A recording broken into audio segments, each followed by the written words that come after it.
Ada sebab akibat gitu, kronologi cerita yang perlu ditelusuri, termasuk adalah review skincare itu sendiri dan sebagainya. Bahkan saya katakan gitu loh, patut dicurigai, patut diduga ya, terkait pemilik skincare ini harap diperiksa, begitu juga produknya ya.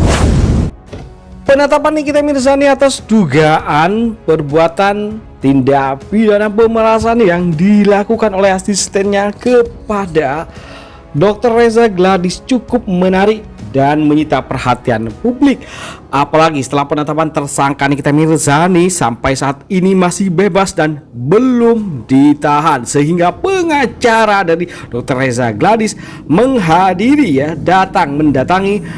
Mabes Polri untuk mengadukan hal tersebut.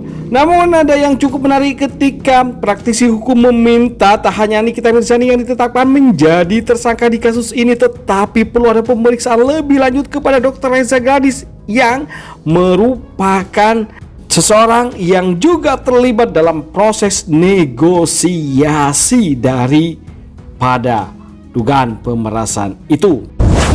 Ini akan kena juga, Bang. Ya, sejak semula saya pernah mengatakan bahwa posisi tersangka yang diarahkan buat Nikita Mirzani itu patut dievaluasi, patut dikaji ya. Karena bagaimanapun terkait pemerasan ya, dengan ancaman ya, kalau tidak salah itu tidak secara spesifik bahwasannya pemerasan dan ancaman itu tidak dilakukan dengan memang sengaja dan secara langsung, tapi melainkan ada sebab akibat gitu, kronologi cerita yang perlu ditelusuri, termasuk adalah review skincare itu sendiri dan sebagainya. Bahkan saya katakan gitu loh, patut dicurigai, patut diduga ya, terkait pemilik skincare ini harap diperiksa, begitu juga produknya ya. Produknya juga diperiksa karena tidak menutup kemungkinan gitu loh, bahwa produknya itu juga bukan produk yang resmi ya, ataupun produk yang dianggap menyalahi aturan BPOM gitu loh. Dan itu harus direview gitu, harus diulas gitu loh ya. Jadi pentersangkaan atas Nikita Mirzani ini perlu dikaji ulang ya. Tapi bagaimanapun kita hormat, kita apresiasi atas apa yang sudah dilakukan oleh pihak kepolisian, karena bagaimanapun di sanalah muaranya ya. Sah-sah aja ya kalau memang bukti permulaan itu ada, ditetapkan sebagai tersangka. Tapi gitu loh, saya belum yakin gitu kalau Nikita Mirzani ini ke depan akan benar-benar jadi tersangka, bahkan pun istilahnya dipenjarakan. Karena negara kita dilarang, Bang, ya, ketika produk kesehatan apalagi farmasi beredar ketika tidak ada BPOM ya, Bang, ketika itu melanggar undang-undang, Bang. Oh jelas. Dan apabila terjadi jelas melanggar undang-undang, merugikan masyarakat, merugikan konsumen, bisa itu dikenakan pasal berlapis.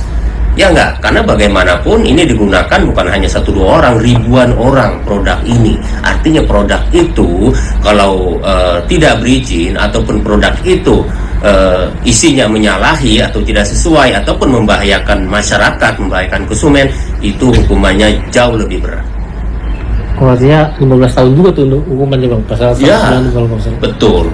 Karena itu bagaimanapun saya justru menekankan agar pihak kepolisian, agar pihak penyidik menyelidiki pemilik produk ini dan produknya ya, skincare ini, seperti itu ya. Jadi bagaimanapun ini memiliki keterkaitan dengan penersangkaan terhadap Nikita Mirzani. Kita pasal berlapis juga dari pemerasan, terus ada pasal tersebut, gimana, Bang? Nah, itu juga kan yang menjadi lucu gitu. Ya enggak, tapi bagaimanapun ya biarkanlah proses berjalan. Tapi kalau terkait PKPU itu sepertinya perlu pendalaman atau perlu lebih mendalam untuk dievaluasi dan dikaji seperti itu. Harusnya Nikita Mirzani ini bisa ditahan dong, Bang. Menurut Abang gimana, Bang? Ketika nantinya kan 2 kali ibaratnya dia tidak hadir dipanggil undangan kepolisian bang. Jadi ketika nanti dia dipanggil hadir, dia akan ditahan dengan pasal hukuman 20 tahun penjara itu bang. Ya, makanya saya bilang hukuman yang tertinggi itu kan terkait PKPU, ya nggak, terkait pencucian uang ya, dan terkait pemerasannya itu kan di bawah 5 tahun. Jadi polisi tidak serta-merta menerapkan tindak pidana pencucian uang itu yang ancamannya 15 tahun terus penjara. Pasti yang dikedepankan adalah tindak pidana pemerasannya dulu. Jadi tidak bisa ditangkap gitu loh. Awalnya kan di sana gitu loh. Nah dari nanti kalau pengembangannya ditemukan, nah baru saya yakin belum ditemukan terkait undang-undang pencucian uangnya itu ya. Jadi lebih fokus pada pemerasannya. Jadi tidak bisa kalau dilakukan penangkapan secara langsung seperti itu. Jadi harus salah satu dulu gitu loh. Karena itu adalah pengembangan dari dugaan pidana awal seperti pemerasan. Seperti itu kan. Artinya belum bisa ditahan kali ini kita menjadi menurut abang? Jelas belum bisa ditahan gitu loh, seperti itu. Kecuali dugaan lain mangkir, dipanggil beberapa kali tidak datang, nah itu baru dilakukan upaya paksa gitu, upaya penjemputan, tapi bukan upaya penangkapan seperti itu. Kalau memang dugaan awal dia terkait tindak pidana pencucian uang ya, TPPU, nah itu bisa langsung ditahan. Ini kan bukan ya, pidana awalnya adalah pemerasan. Jadi TPPU itu nanti pengembangannya seperti apa, karena itu belum bisa dibuktikan secara langsung. Seperti itu, betul. Jadi salah, 15 tahun langsung tangkap, tidak ya, karena adalah dugaan pidana awal adalah terkait pemerasan seperti itu. Harapan abang gimana bang ke depannya? Ya harapan saya kepada masyarakat hendaknya mencermati dengan bijak apapun itu ya. Yuk kita kawal dan kita terus dorong ya agar pihak kepolisian untuk benar-benar menelusuri dan mengkaji terkait kasus skincare ini, bukan hanya pada diduga tersangka Nikita Mirzani, tapi juga pada si pelapor, karena dia ini pemilik skincare ya. Kita harapkan ini menjadi konsen juga bagi pihak kepolisian. Karena adanya PPU itu mungkin karena saya hati-hati ya, ada pelayan victim tuh yang pura-pura baik.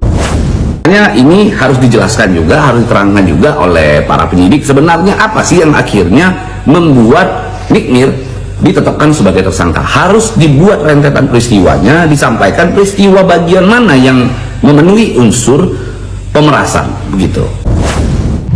Gue cuma mau mengingatkan aja bahwa laporan di kepolisian itu bukan akhir dari segalanya. Ingat, masih ada pengadilan sampai gue tidak terbukti bersalah. Kalau memang niatnya itu untuk membantu masyarakat, mengedukasi masyarakat, untuk kepentingan umum, mungkin siapapun, kami pun juga boleh, kami pun juga bisa, selama itu memang benar, bukan settingan, bukan titipan, bukan saingan.